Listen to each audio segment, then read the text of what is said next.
कैसे हो दोस्तों। मैं मोहम्मद नईम शेख। तो मैं बताना चाहता हूँ कि एक इमेज होती है और हर समझदार पढ़ा लिखा दानिश्वर आदमी अपनी इमेज और अपने स्टैंडर्ड के नीचे काम नहीं करता है। उसका एक स्टैंडर्ड होता है, वो अपने ज़मीर को बेचता नहीं है, वो स्टैंडर्ड से ही रहता है। मगर यहाँ पे देख के तो एक अजब ही लग रहा है कि ये हमारे मिलिंद देवरा है। कोई टाइम पे ये मेंबर ऑफ पार्लियामेंट थे, इनके फादर पुराने कांग्रेसी मुरली देवरा पेट्रोलियम मिनिस्टर, ना जाने कितनी बार वो मेंबर ऑफ पार्लियामेंट बने। मिलिंद देवरा भी मेंबर ऑफ पार्लियामेंट बने, लेकिन बाद में 2014-2019 में वो हार गए थे इलेक्शन। और हाल फिलहाल में उन्होंने कांग्रेस का साथ छोड़ दिए, राहुल गांधी का साथ छोड़ दिए और एकनाथ शिंदे की शिवसेना में जाके मिले, क्योंकि वो बेचैन थे सीट पाने के लिए। तो उन्हें जब राज्यसभा का मेंबर बनाया गया तो उन्होंने कांग्रेस को खुदाफिज कर दिए। अब वो राज्यसभा के मेंबर हैं, अक्सर व बेशतर एकनाथ शिंदे की शिवसेना के लिए थोड़ा प्रचार भी करते, लोकसभा में भी प्रचार किए थे। लेकिन आज उनका स्टैंडर्ड इतना गिर गया, उनका जमीर इतना मर गया कि एक टाइम का मेंबर ऑफ पार्लियामेंट अब वो विधानसभा के इलेक्शन लड़ रहा है फ्रॉम 182 वर्ली विधानसभा in front of Aaditya Uddhav Thackeray. तो इस मौजू पे हम बात करेंगे। अब मेरे साथ मौजूद है leading social worker from Machgaon Mumbai Imran Khan, और इस मौजू पे हम रोशनी डालेंगे कि जो मिलिंद देवरा ने स्टेप्स लिया आदित्य उद्धव ठाकरे के खिलाफ 182 विधानसभा के लिए फाइट करने का, तो ये सही है या गलत है? मिस्टर खान, आप बताइए, इस बारे में आप कुछ रोशनी डालिए। जैसे सर ने इतना ब्रीफली मिलिंद देवरा के बारे में बताया, तो मैं इस पे मेरा ओपिनियन ये दूंगा कि एक तो एमपी होने के बाद में एमएलए होना, तो हर कोई आदमी ये चाहता है कि उसका प्रोग्रेस हो। अगर वो एमएलए है तो एमपी बने, एमपी से वो मिनिस्टर बने करके। यहाँ पर तो एमपी से एमएलए हो रहा है, तो क्या इसकी वजह ये है कि उन्होंने पार्टी चेंज करके दूसरी पार्टी में चले गए, उसके वजह से उनका प्रमोशन होना चाहिए, तो यहाँ डिमोशन हो रहा है, एमपी से एमएलए हो रहे हैं। और सबसे बड़ी बात तो ये चीज़ हो रही है कि आज जो मैं देख रहा हूँ ना पॉलिटिक्स के अंदर, कि पॉलिटिशियन समझते हैं कि वो होशियार है। मैं तो समझता हूँ उससे ज़्यादा सिटीजन्स होशियार है।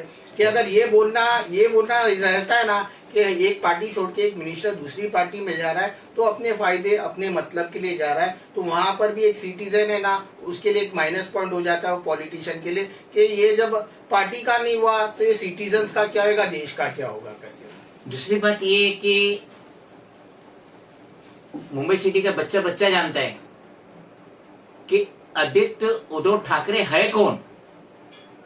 ये ना सिर्फ उद्धव बाला साहब ठाकरे के लड़के सन है, शहजादे, मगर ये महाराष्ट्र के सुप्रीमो, शिवसेना के सुप्रीमो मरहूम बाला साहब ठाकरे के ग्रैंडसन है, पोते।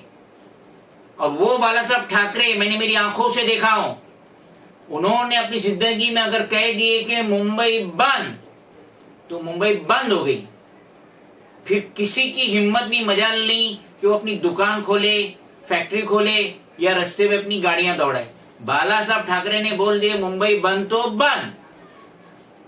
और अब देखिए वही बाला साहब ठाकरे के ग्रैंडसन के सामने मिलिंद देवरा अपनी किस्मत आजमाने के लिए आया। ये किस्मत आजमाने नहीं आया, ये एक तरीके से आदित्य ठाकरे को हराने के लिए भी नहीं आया। ये जीतेगा नहीं, मिलिंद देवरा जीतेगा नहीं, लेकिन किसी भी तरीके से आदित्य ठाकरे की काउंटिंग कम करके थर्ड पर्सन को जिताने का काम करेगा। मिलिंद देवरा कतई नहीं जीतेगा। अगर उसके प्रचार में रोजाना एकनाथ शिंदे भी आ जाए तो मिलिंद देवरा नहीं जीतेगा, क्योंकि एक रैली उद्धव बाला साहब ठाकरे की जिसमें स्क्रीन पे बता देंगे कि बाला साहब ठाकरे, मरहूम बाला साहब ठाकरे अपने ग्रैंडसन को कैसी ब्लेसिंग दे रहे, उतना एक तस्वीर काफी है आदित्य ठाकरे की जीतने का। तो यहाँ पे मुझे जो एहसास हो रहा है, मिलिंद देवरा जीतने नहीं आया बल्कि वो आदित्य ठाकरे को हराने आया ताकि उसके वोट काट ले, बढ़ जाए और थर्ड मैन कोई है, शायद एमएनएस का ही कोई है, वो जीत जाए। ये ऐसा कुछ सुनाई दे रहा है, आपका क्या ख्याल है? जहाँ से लग रहा है, जैसे आपने बताया कि वो ग्रैंड सर है और ऐसे सुप्रीम लीडर के, तो वो बोलना एकदम सही है कि वो भी एक उनके लिए एक वो बन जाएगा कि उनका जो है, और ये जो मिलिंद देवड़ा साहब का जो है कि वो टफ फाइट हो जाएगी, और ज़्यादा करके ये है कि वो कोई दूसरा बेनिफिट उठा लेगा इसका। प्लान वही है, करना वही है, लेकिन आदित्य ठाकरे भी बहुत ही मंझा हुआ पॉलिटिशियन है। उनको ब्लेसिंग है उनके फादर उद्धव बाला साहब ठाकरे की, ग्रैंडफादर लेट मरहूम बाला साहब ठाकरे की। तो जीत तो आदित्य ठाकरे की होंगी, लेकिन सिर्फ मिलिंद देवरा इनके वोट काटने के लिए आया, जिसकी वजह से कुछ नहीं होने वाला। आदित्य ठाकरे जीतेगा फ्रॉम यूपीटी शिवसेना 182 वर्ली विधानसभा से, और हमारी पूरी उम्मीद है मिलिंद देवरा जैसे 10 भी अगर खड़े हो गए ना, तो आदित्य ठाकरे को कुछ नहीं होगा। आदित्य ठाकरे 182 वर्ली विधानसभा से इस बार भी 2024 का विधानसभा इलेक्शन जीतेगा।